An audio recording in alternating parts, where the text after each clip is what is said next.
नमस्कार, मैं Suryabhushan Dubey Rameshwaram institute of technology and management के इलेक्ट्रिकल इंजीनियरिंग डिपार्टमेंट में फैकल्टी हूँ। हम लोग सिंक्रोनस मशीन के बारे में स्टडी कर रहे थे। आज जो मेरा टॉपिक है hunting of phase swing, hunting या phase swinging of synchronous machine. मतलब यहाँ पर हम लोग क्या पढ़ेंगे, हंटिंग पढ़ेंगे। हंटिंग का जो दूसरा नाम है उसको क्या बोलते हैं, फेज स्विंगिंग भी बोलते हैं। तो सबसे पहले हम लोग समझते हैं भाई हंटिंग क्या होता है। तो हंटिंग समझने के लिए हमने लिखा है, हंटिंग क्या होता है, जब किसी सिंक्रोनस मोटर, आपको पता है सिंक्रोनस मोटर किस स्पीड पर घूमती है, सिंक्रोनस स्पीड पर। अगर उसमें लोड में सडनली परिवर्तन किया जाए, वोल्टेज में सडनली परिवर्तन किया जाए या फील्ड में सडनली परिवर्तन किया जाए तो क्या होगा, रोटर की स्पीड में परिवर्तन होता है। वो क्या करता है, सिंक्रोनस स्पीड से ऊपर और सिंक्रोनस स्पीड से नीचे की स्पीड में क्या करता रहता है, घूमता रहता है। इसी फिनोमेना को क्या बोलते हैं, हंटिंग बोलते हैं। वही लिखे हमने, जब किसी सिंक्रोनस मोटर पर लोड में, फील्ड करंट में या सप्लाई वोल्टेज में सडनली परिवर्तन किया जाए, मतलब अचानक परिवर्तन किया जाए, तो रोटर की स्पीड सिंक्रोनस स्पीड से बढ़ जाती है या घट जाती है, ऊपर और नीचे के बीच में क्या करने लगती है, घूमने लगती है। लेकिन रोटर जो चाहता है वो क्या चाहता है, सिंक्रोनस स्पीड पर घूमना चाहता है, तथा रोटर सिंक्रोनस स्पीड पर पहुंचने की कोशिश करता है। पहुंचा मतलब खोजता है, किस स्पीड को खोजता है, सिंक्रोनस स्पीड को खोजता है। तो हंटिंग का अर्थ क्या होता है, हंटिंग का जो हिंदी होती है वो होता है खोजना, सर्च करना। तो वो क्या करता है, सिंक्रोनस स्पीड को खोजता है, मतलब वो हंटिंग करता है सिंक्रोनस स्पीड को। रोटर की इस फिनोमेना को क्या कहते हैं, हंटिंग कहते हैं। मतलब वो रोटर क्या करता है, सिंक्रोनस स्पीड को खोजता है, हंटिंग करता है। हंटिंग तो समझ में आ गया। अब बात करते हैं कि हंटिंग को ऐसे हम फिजिकली कैसे देखें, कैसे समझें कि रोटर के अंदर हंटिंग होता है। तो हमने क्या बोला कि फील्ड करंट में परिवर्तन कर दिया जाए, सप्लाई वोल्टेज में परिवर्तन किया जाए, या लोड में, मैकेनिकल लोड में क्या किया जाए। लोड यहाँ पर जो लोड है ये इलेक्ट्रिकल लोड नहीं हो सकता, ये मैकेनिकल लोड है। मैकेनिकल लोड में क्या करें, सडनली परिवर्तन करें। तो अगला जो मेरा स्टेप है, हम लोग क्या करेंगे, लोड में परिवर्तन करेंगे। एक बार क्या करेंगे, नॉर्मल परिवर्तन करेंगे, एक बार सडनली परिवर्तन करेंगे। तो सबसे पहले कुछ हम लोग समझते हैं। यहाँ पर सबसे पहले हम क्या करते हैं, कंसीडर लॉसलेस मोटर। हमने एक मोटर लिया जिसमें हमने ये माना इसका रेजिस्टेंस क्या है, 0 है, तभी ये लॉसलेस होगा। मतलब इसमें कोई भी लॉसेज, मैकेनिकल लॉस या इलेक्ट्रिकल लॉसेज नहीं हो रहा है। तो हमें पावर का फार्मूला है, पता है, जो इसको इनपुट पावर आपने दिया है वो क्या हुआ, EF/VT एक्सेस साइन डेल्टा, जो कि हम लोग पहले ही डिराइव कर चुके हैं। इसमें कोई इनपुट, अब आपने कोई आउटपुट नहीं लेंगे क्योंकि इस पर कोई लोड नहीं लगा रखे हैं और ये लॉसलेस है। तो इनपुट पावर आउटपुट पावर क्या होंगे आपके, बराबर होंगे, या कह सकते हैं 0 होंगे, सीधी बात। और यहाँ से जो एंगल आएगा वो क्या होगा, जो डेल्टा टार्क एंगल या लोड एंगल क्या आएगा, 0 आएगा। मतलब EF और VT की जो दिशा होगी वो क्या होगी, सेम होगी। क्लियर है आपको? इससे आप फेजर से भी देख सकते हैं, EF और VT क्या होंगे, दोनों सेम होंगे। IA एक्सेस क्या होगा, उससे थोड़ा सा इसमें हम जोड़ देंगे, जिससे हमें, क्योंकि VT इक्वल टू होता है, अगर लॉसलेस की बात करें, EF प्लस IA एक्सेस होगा। ठीक है, अब बात करते हैं नेक्स्ट स्टेज। अब क्या करेंगे, धीरे धीरे मैकेनिकल लोड मोटर पर क्या करते हैं, बढ़ाते हैं। कहाँ तक बढ़ाते हैं, P1 तक बढ़ाते हैं। मतलब पहले लोड क्या था, 0 था, अब लोड हमने 0 से P1 तक बढ़ाया। तो जब लोड आप 0 से P1 तक बढ़ाए तो एंगल भी क्या होगा, लेमडा 0 से बढ़ करके लेमडा 1 हो जाएगा। अब जो पावर होगा वो क्या हो जाएगा, P1 इक्वल टू EF/VT एक्सेस साइन डेल्टा 1 होगा। पहले ये P1 क्या आता था, 0 आता था, क्योंकि डेल्टा आपका 0 था। अब हमें लेकिन हंटिंग कब आएगा? हंटिंग तब आएगा जब आप इस पर मैकेनिकल लोड सडनली बढ़ाएंगे। तो अभी हम सडनली लोड नहीं बढ़ाएंगे, अभी हमें दो इक्वेशन समझना है। उसमें से एक इक्वेशन क्या होता है? Dynamic equation. क्योंकि डायनेमिक इक्वेशन इसलिए समझेंगे, इसमें दो तरह के लोड आ रहे हैं। एक तो इलेक्ट्रिकल इनपुट लोड आ रहा है जो आप सप्लाई से दे रहे हैं, और एक मैकेनिकल लोड उसके ऊपर स्थापित कर रहे हैं, उसके ऊपर दे रहे हैं।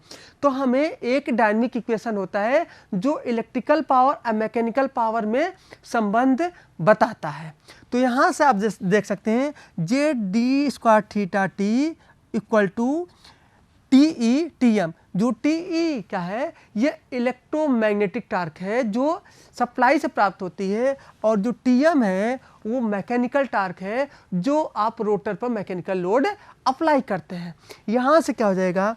MD² theta T PE minus PM। M क्या है? ये इनर्शिया है, कांस्टेंट इनर्शिया है। और D² थीटा टी क्या है? ये आपका एक्सेलरेशन है, ये आपका एक्सेलरेशन है जिसको हम किससे रिप्रेजेंट किए? D² theta dt²। और ये क्या है? इलेक्ट्रिकल पावर है या इलेक्ट्रोमैग्नेटिक पावर है, और ये मैकेनिकल पावर जो आपने रोटर पर दे रखा है। अब बात करते हैं इसका, हम लोग पहले फेजर डायग्राम बनाते हैं। फेजर डायग्राम बनाएंगे तो ये हमने सबसे पहले क्या लिया? ये फील्ड हमने बनाया, ये आपका क्या है? फील्ड है। ये आपका फील्ड है, ये EF हुआ। तो EF से जो FF क्या करता है? 90 डिग्री ये क्या करता है? लीड करता है। आप देख रहे हैं लीड कर रहा है। हमने माना चूंकि इस पर कोई एक लोड लगा रखे हैं, हमने माना कि लोड कुछ है इस पर है, तो यहाँ पर ये IA करंट फ्लो हो रही है जो क्या है? लैगिंग होगी, मान लिया। तो लैगिंग होगी तो इसका आर्मेचर रिएक्शन की वजह से जो फ्लक्स पैदा होगा वो FA होगा। FA जनरेटर होगा तो इसी की दिशा में होता है, मोटर होता है तो ये इसकी दिशा FA की अपोजिट हो जाती है। तो आपके पास दो फील्ड आया, ये रोटर की वजह से आप फील्ड आया था, और ये क्या है? सप्लाई की वजह से, रोटेटिंग मैग्नेटिक फील्ड की वजह से ये आया था। गलत बोल गया, सॉरी। ये आर्मेचर रिएक्शन की वजह से आया था, ये आपने DC सप्लाई जो दे रखा था उसकी वजह से ये फील्ड आया है। क्लियर है?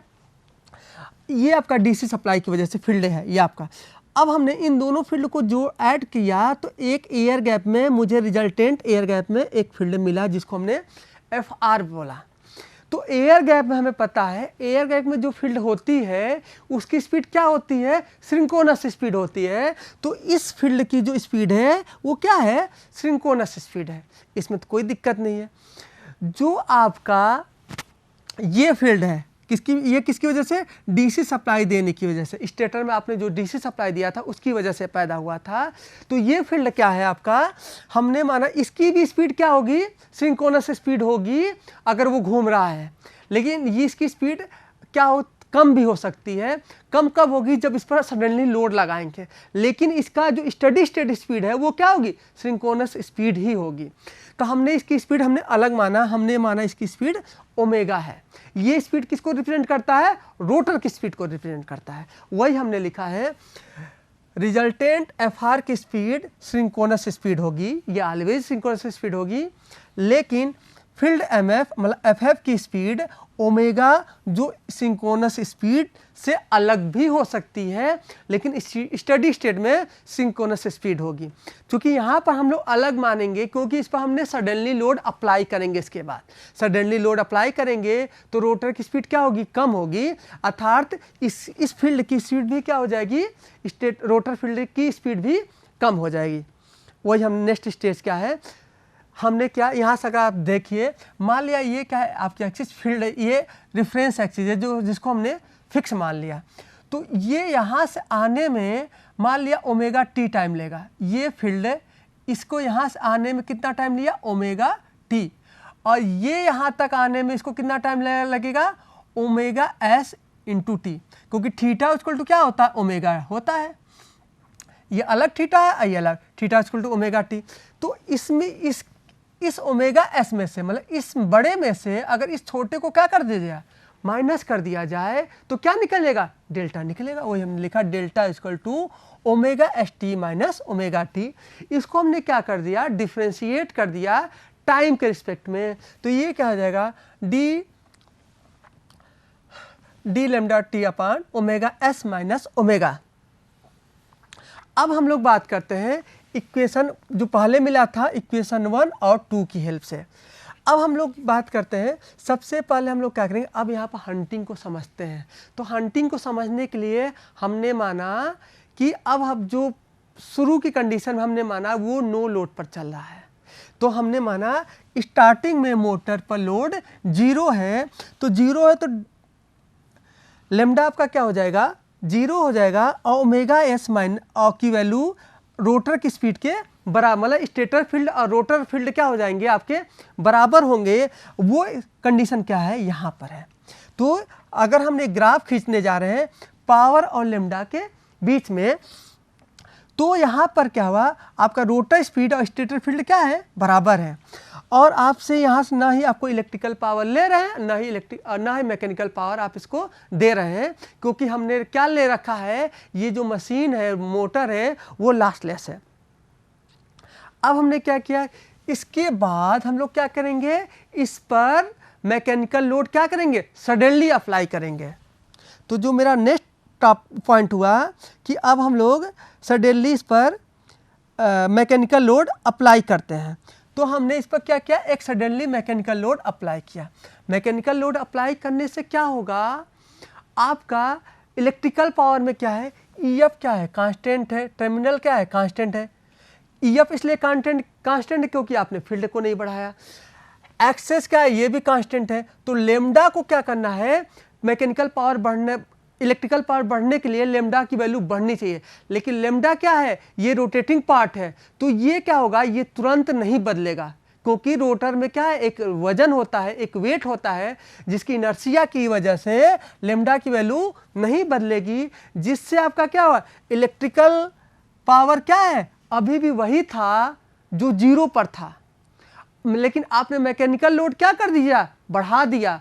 इससे क्या हुआ, आपका पीएम की वैल्यू पीई से क्या है, ज़्यादा है, मतलब मैकेनिकल पावर इलेक्ट्रिकल पावर से कम है। तो इस इक्वेशन से जो हमने डिराइव कर रखा है या पहले लिखा था, इस इक्वेशन से आपने क्या पाया कि इसकी जो वैल्यू आएगी वो क्या आएगी, निगेटिव आएगी। मतलब इसकी वैल्यू क्या आ जाएगी, क्योंकि ये क्या है, पी लेस देन 0 आएगी। क्लियर है, क्योंकि ये क्या है, आपका पीई क्या है, छोटा है और पीएम बड़ा है। जब ये एक्सेलरेशन आपका क्या आएगा, निगेटिव आने का अर्थ है, मतलब यहाँ एक्सेलरेशन क्या है, कम, 0 से नीचे जा रहा है, मतलब निगेटिव हो रहा है। इसका मतलब एक्सेलरेशन क्या हो रहा है, कम हो रहा है। एक्सेलरेशन कम होने का अर्थ क्या है, आपका रोटर जो है वो उसकी स्पीड क्या हो रही है, कम हो रही है।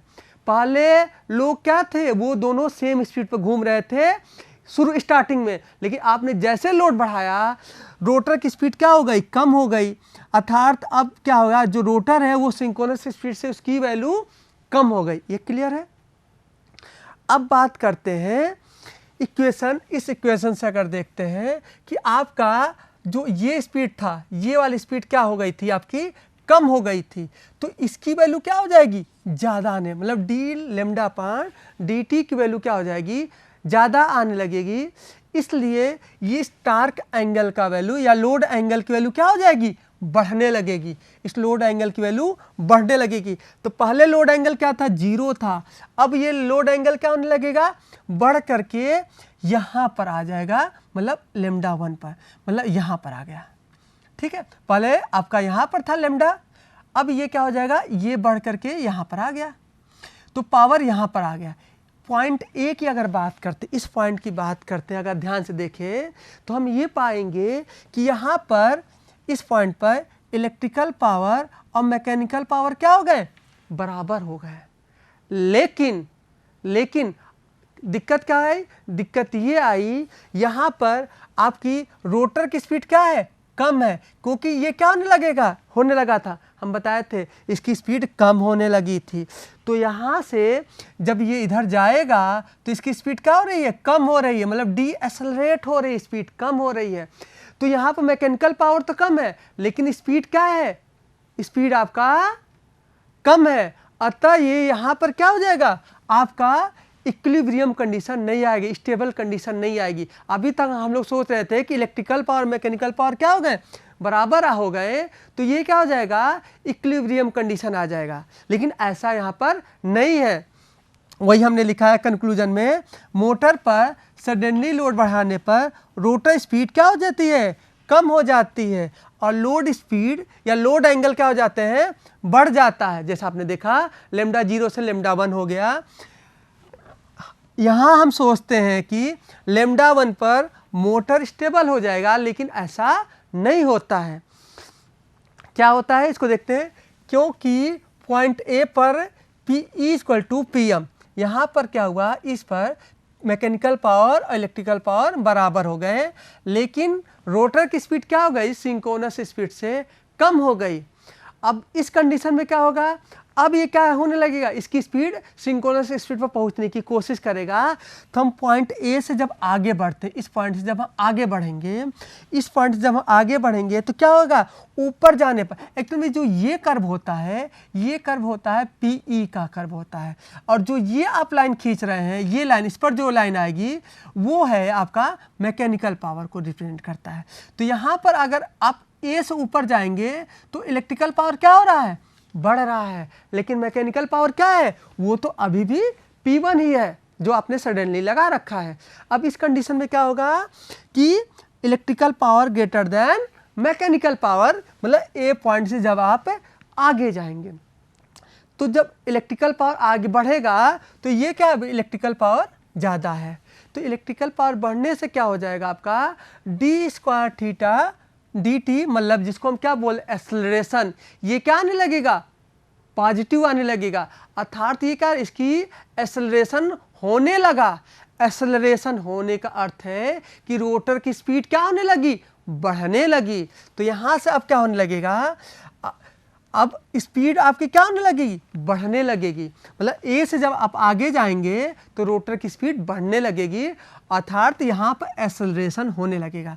अब ए से आगे अगर यहाँ की हम बात करते हैं तो क्या यहाँ पर स्पीड, रोटर की स्पीड सिंक्रोनस से बड़ी हो जाएगी, नहीं, अभी भी बढ़ी तो, लेकिन इतनी नहीं बढ़ी कि वो सिंक्रोनस स्पीड के बराबर हुई, लेकिन अभी भी आपकी जो ओमेगा सिंक्रोनस स्पीड क्या है, रोटर की स्पीड से ज़्यादा है।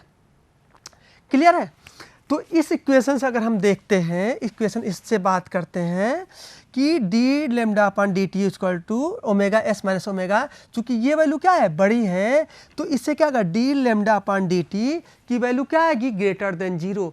ग्रेटर देन जीरो मतलब लेमडा की वैल्यू, मतलब टार्क एंगल की वैल्यू और बढ़ेगी। अब ये क्या, जो लेमडा 1 था वो क्या होगी, लेमडा 1 से बढ़ करके क्या हो जाएगी, लेमडा 2, जो पॉइंट यहाँ पर दिखाया गया। यहाँ से अब देखेंगे ये लेमडा 2 हो गया, इसको हमने लेमडा 2 बोल रहे हैं, जो 2 लेमडा 1 के बराबर यहाँ पर फिगर में दिखाया गया है। इतना क्लियर है। अब देखिए क्या हो रहा है नेक्स्ट पॉइंट पर, पॉइंट बी की हम लोग बात कर रहे हैं, इस पॉइंट की बात कर रहे हैं। तो पॉइंट बी में क्या है कि यहाँ पर रोटर की स्पीड क्या हो रही थी, बढ़ रही थी, यहाँ पर एक्सेलरेट हो रही थी, बता रहे थे एक्सेलरेट हो रही थी। एक्सेलरेट होते होते होते पॉइंट बी पर रोटर की स्पीड सिंक्रोनस स्पीड पर बराबर हो गई। क्या यहाँ पे स्टेबल आ जाएगा, नहीं। स्टेबल होने के लिए दो कंडीशन होनी चाहिए, इलेक्ट्रिकल पावर मैकेनिकल पावर बराबर हो जाना चाहिए, कंडीशन 1।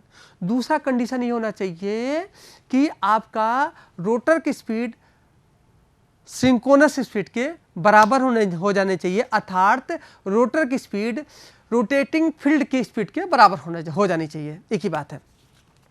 अब आपने ये पाया कि यहाँ तो स्पीड क्या है, बराबर है, रोटर की स्पीड सिंक्रोनस स्पीड के बराबर है, लेकिन यहाँ पर इलेक्ट्रिकल पावर क्या है, इसी को हम बोलते हैं इलेक्ट्रिकल पावर, और ये क्या आपका मैकेनिकल पावर। यहाँ पर इलेक्ट्रिकल पावर क्या हो गया, ज़्यादा हो गया, किससे, मैकेनिकल पावर से।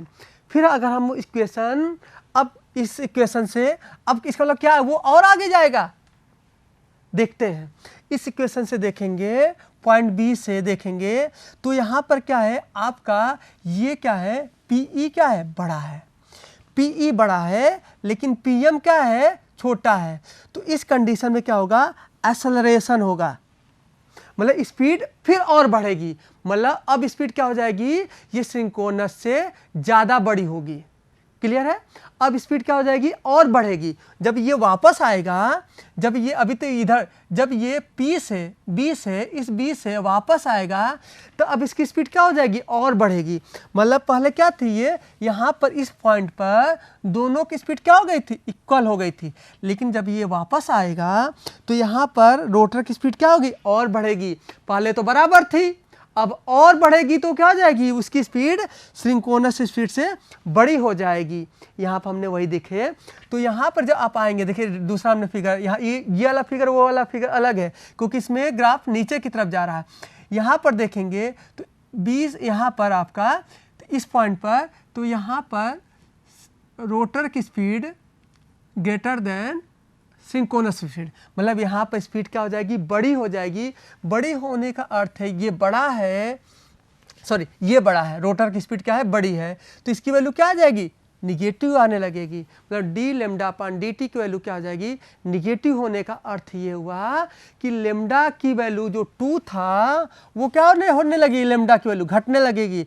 अब फिर वो फिर से लेमडा 1 हो जाएगी। मतलब ये ग्राफ इधर नहीं जाएगा, अब ये ग्राफ ऑटोमेटिक लेमडा घटने लगा, तो लेमडा किधर घटेगा, इस साइड घटेगा। तो ग्राफ इधर आगे ना बढ़ करके, अगर लेमडा बढ़ता तो ये ग्राफ इधर जाता, लेकिन लेमडा अब क्या होने लगेगा, घटने लगा, तो ये ग्राफ किधर जाने लगेगा, फिर से इधर आने लगेगा।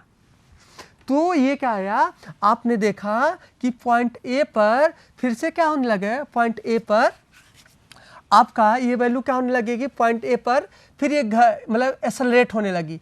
अब यहाँ पर एक्सेलरेट होने के बाद मतलब स्पीड तो बढ़ गई रोटर की सिंक्रोनस स्पीड से, लेकिन लेमडा 2 की वैल्यू घट करके लेमडा 1 हो गया। अब बात करते हैं पॉइंट ए पर। पॉइंट ए की अगर बात करें तो यहाँ पर इलेक्ट्रिकल पावर और मैकेनिकल पावर क्या है, इक्वल है। लेकिन यहाँ पर आप देख रहे हैं कि रोटर की स्पीड क्या है, सिंक्रोनस स्पीड से ज़्यादा है। वापस आने में क्या हो गया, ये उल्टा हो गया। लेकिन जब हम लोग इधर से इधर गए थे, नीचे से ऊपर गए थे ए की तरफ, तो ये उल्टा आया था। मतलब इस समय सिंक्रोनस स्पीड रोटर स्पीड से ज़्यादा था, लेकिन ऊपर से नीचे आने पर हमने ये पाया कि रोटर की स्पीड सिंक्रोनस स्पीड से ज़्यादा है। इतना क्लियर है? अब बात करते हैं पॉइंट ए से ओ की ओर जो हम लोग आ रहे हैं। ए पर तो हो गया पॉइंट ए की बात। अब बात कर रहे हैं ए से ओ की तरफ जब जा रहे हैं तो आपका क्या है, ये जो स्पीड क्या है, अभी हमने बताया ना इसकी स्पीड क्या है, इसकी स्पीड ज़्यादा थी रोटर की स्पीड। जब रोटर की स्पीड क्या है आपकी ज़्यादा है तो इसकी वैल्यू क्या आएगी, D lambda upon D T की वैल्यू निगेटिव आएगी। निगेटिव आने का क्या अर्थ है, निगेटिव आने का अर्थ ये हुआ कि ये क्या करेगी, डी एसेलरेट करेगी। मतलब डी एसेलरेट करेगी, इसकी स्पीड क्या करेगी, पहले सॉरी निगेटिव का अर्थ है कि लेमडा, पहले दूसरा स्टेज था डी एसेलेरेशन। निगेटिव का अर्थ ये हुआ कि लेमडा की वैल्यू क्या होने लगेगी, घटने लगेगी। अब यहाँ से लेमडा की वैल्यू क्या होने लगी, आपकी घटने लगी। अब लेमडा की वैल्यू देखिए, लेमडा की वैल्यू घट करके 0 की तरफ अग्रसर हो रही है, मतलब 0 की तरफ, ओ पॉइंट पर 0 हो जाएगी। लेकिन आपने ये भी पाएंगे, अब बात करते हैं पॉइंट ए पर, एग्जैक्ट ए पर ही बात कर लेते हैं, ये पहले का होना चाहिए था। ए पर आपने दोनों बराबर पाए, मैकेनिकल पावर मैकेनिकल पावर क्या है, इधर जब आएंगे तो मैकेनिकल पावर क्या हो रहा है, मैकेनिकल पावर बढ़ रहा है, सॉरी मैकेनिकल पावर बड़ा है और इलेक्ट्रिकल पावर छोटा। जब इधर जाएंगे तो इलेक्ट्रिकल पावर क्या होने लगे, घटने लगा, क्योंकि ये ग्राफ किसको दिखाता है, इलेक्ट्रिकल पावर। तो यहाँ पे इलेक्ट्रिकल पावर घटने लगा, जबकि मैकेनिकल पावर तो फिक्स है, वो तो बदल ही नहीं रहा, P1 है। तो इससे क्या होगा, आपकी जो इलेक्ट्रिकल पावर कम होने का अर्थ ये हुआ, इससे कम होने का अर्थ ये हुआ कि जो इक्वेशन आया था हम लोगों का, D square theta D T electrical power minus mechanical power, तो ये कम होने का अर्थ ये हुआ, ये आपका क्या है, ज़्यादा है, और ये क्या है, कम है। तो डी स्क्वायर थीटा, यहाँ m था, तो D square theta D T की वैल्यू क्या आने लगेगी, इसकी वैल्यू 0 से कम मतलब निगेटिव होने लगेगी। मतलब ये क्या होने लगेगा, डी एसेलरेट करने लगेगा। मतलब क्या हुआ, जब ए से बी की तरफ आएगा तो भी डीएसलेट करने लगेगा। और पॉइंट ए पर डीएसलेट करते करते इस पॉइंट पर दोनों की स्पीड क्या हो जाएगी, इक्वल हो जाएंगी। और इस पॉइंट जब पॉइंट ओ पर आएगा तो यहाँ पर इलेक्ट्रिकल पावर अभी भी कम है और मैकेनिकल पावर ज़्यादा है, तो ये क्या होने लगेगी, फिर से यही प्रोसेस आगे फिर से चलने लगेगा जो वहाँ पर चल रहा था, जो पहले स्टेप में किए थे। तो ये क्या करने लगेगा आपका, इसका मतलब रोटर जो है, मतलब एंगल पलेगा, हम बात करते हैं एंगल क्या है, 0 से 2 लैम्डा और इसी के बीच में क्या करना है, घूमने लगेगी। इतना क्लियर है। और लैम्डा यहाँ इसको हम ग्राफ से भी इसको देख सकते हैं। ग्राफ से देखिए, पहले आपने क्या ड्रा किया, वीटी ड्रा किए, वीटी ड्रा किए और आइए आपका क्या करेगा, लैग किया हमने मान लिया। और इस आप वीटी के बाद हमने क्या किया, ये आपका ईएफ है। तो ईएफ जो पहले कंडीशन क्या था, दोनों के बीच में कोई जीरो एंगल था। पहले सबसे कंडीशन ईएफ और वीटी क्या थे, दोनों सेम दिशा में थे। क्लियर है।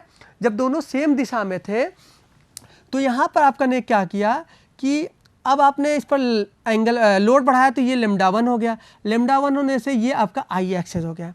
फिर उसके बाद क्या होने लगेगा, कुछ देर आपने देखा कि ये एंगल लैम्डा 2 हो गया, तो ये भी क्या हो जाएगा आपका, ये हो गया। तो आपने ये पा रहे हैं कि लैम्डा की वैल्यू लैम्डा 1 और लैम्डा 2 के बीच में घूम रही है। क्लियर है। अब बात करते हैं, नेक्स्ट पॉइंट की बात करते हैं। इस प्रकार रोटर इक्विलिब्रियम पॉइंट ओ के ऊपर नीचे क्या करता रहता है, ओ के ऊपर और नीचे रोटेट करता रहता है। वह इक्विलिब्रियम पॉइंट ए पर स्टेबल होने की कोशिश करता है, अर्थात ए पॉइंट को सर्च करता है, हंट करता है। इस फिनोमेना को क्या बोलते हैं, हंटिंग कहते हैं। यही हमने बताया था, यही हमने ग्राफ खींचा था। इस ग्राफ को, जैसे ये ग्राफ है, ये टाइम है आपका और ये लैम्डा, ये आपका लैम्डा है। तो यहाँ से शुरू में क्या है, लैम्डा 0 था, फिर लैम्डा 1 के बराबर हुआ, फिर लैम्डा 2 के बराबर हुआ, फिर उसके बाद क्या हुआ, फिर आपका लैम्डा का फिर क्या होने लगता था। अब देखिए यहाँ से, पहले यहाँ से 0 से लैम्डा 1, 0 से लैम्डा 1, फिर लैम्डा 1 से लैम्डा 2, लैम्डा 1 से लैम्डा 2, फिर लैम्डा 2 से लैम्डा 1, फिर लैम्डा 1 से लैम्डा 0, फिर आगे फिर वही रिपीट होने लगता है। अगर आप इधर देखिए, इसी समय अगर हम टाइम और स्पीड के बीच में ग्राफ खींचे, इसको हमने माना सिंक्रोनस स्पीड। तो शुरू में मोटर क्या कर रहा था, सिंक्रोनस स्पीड पर घूम रहा था। यहाँ पर क्लियर है, सिंक्रोनस स्पीड पर घूम रहा था। अब ये क्या हुआ, यहाँ पर अपना एंगल बढ़ा, तो एंगल बढ़ा तो क्या हुआ, तो यहाँ पर जब एंगल बढ़ता है डेल्टा 1, तो यहाँ ऐसे देखिए, जब यहाँ पर एंगल बढ़ता है डेल्टा 1 तो इसकी स्पीड क्या होने लगती है, घटने लगती है। और घटने इसके बाद यहाँ पर क्या होता है, स्पीड बढ़ने लगती है लैम्डा 2 पर। यहाँ पर हम बात करते हैं लैम्डा 2, बिल्कुल सही है। उसके बाद अगर आप देखेंगे, फिर यहाँ से इधर क्या होती है, स्पीड और बढ़ने लगती है, और फिर यहाँ पर क्या होता है, फिर घटने लगती है, फिर ये घटने लगती है। तो इस तरह से इसमें भी क्या है, आपका स्पीड भी क्या करता है, वेरीज करता है, और लैम्डा भी क्या करने लगता है, वेरीज करने लगता है। इसके बाद दूसरा जो टॉपिक है मेरा फेज सीक्वेंस है। ये जो ईएफ है वो क्या करता है, लैम्डा 1 लैम्डा 2 के बीच में मूव करता रहता है, ऑसिलेट करता रहता है। इसलिए इसको हम लोग क्या बोलते हैं, फेज स्विंगिंग भी कहा जाता है। और इसके कुछ काज होते हैं, कौन कौन से काज होते हैं जो हम पहले बताते हैं, mechanical, suddenly mechanical load, suddenly field effect और सडनली सप्लाई वोल्टेज। और ये क्या होता है, किसकी वजह से होता है, इसका डिसएडवांटेज क्या है, करंट इंक्रीज करेगा और टेम्परेचर इंक्रीज करेगा। और इसको दो तरह से हम लोग दूर कर सकते हैं, एक फ्लाईव्हील के थ्रू और दूसरा डैम्पर वाइंडिंग के थ्रू। आज के लिए मेरा जो लेक्चर है इतना रखते हैं। नमस्कार, धन्यवाद।